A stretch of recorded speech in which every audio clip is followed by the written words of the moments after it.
Assalamualaikum warahmatullahi wabarakatuh. Saudara-saudaraku yang dimuliakan Allah, sebangsa dan setanah air, kita bersyukur pada Allah bahwa kita masih dalam keadaan nikmat, iman Islam sehat di tengah krisis karena adanya wabah COVID-19, yang semoga Allah Subhanahu wa Ta'ala segera mengangkat wabah ini dari bangsa dan negara kita. Tentunya ketika wabah ini ingin kita angkat, maka kita juga harus berusaha untuk mengangkatnya, melepaskannya dari bangsa kita. Mari kita bangkit untuk melawan bersama, bangkit melawan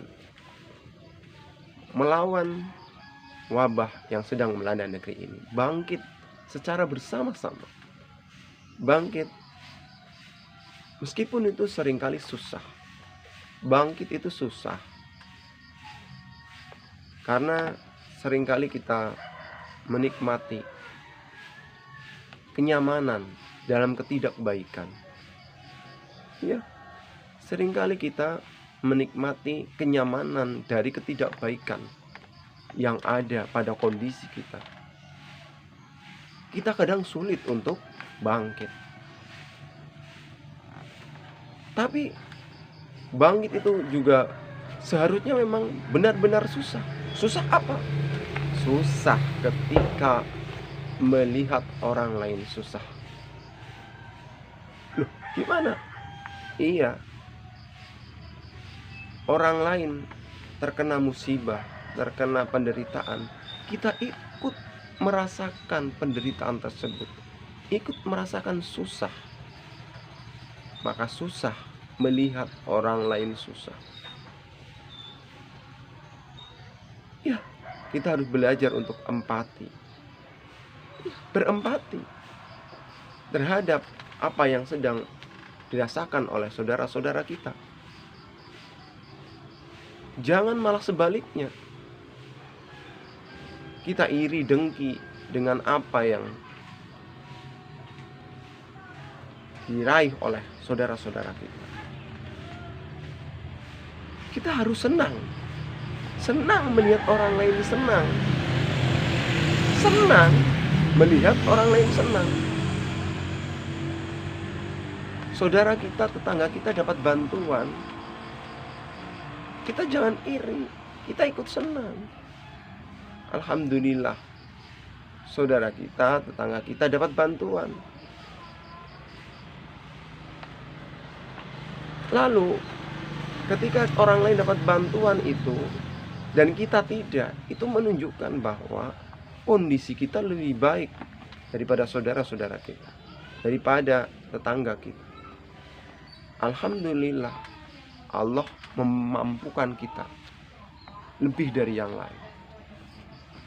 Maka kita harus bangkit, benar-benar bangkit. Tunjukkan kepedulian kita, tunjukkan prestasi kita. Bangkit itu juga kita harus bisa menunjukkan, menarik perhatian sekitar kita, masyarakat kita, bahwa kita termasuk orang yang baik, orang yang berprestasi. Walaupun di tengah krisis, kita bisa belajar dari krisis tersebut. Kita harus bisa memanfaatkan ibadah di tengah krisis.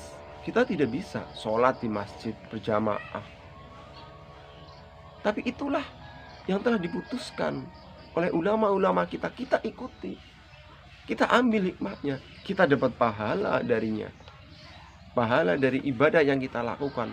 Meskipun biasanya berjamaah, kita tidak berjamaah, kita tetap bisa mendapatkan pahala jamaah, karena kita sedang dalam kondisi yang darurat. Kita juga mendapatkan pahala dari ketaatan kita kepada ulama dan umaro, pemimpin kita, termasuk juga ormas kita.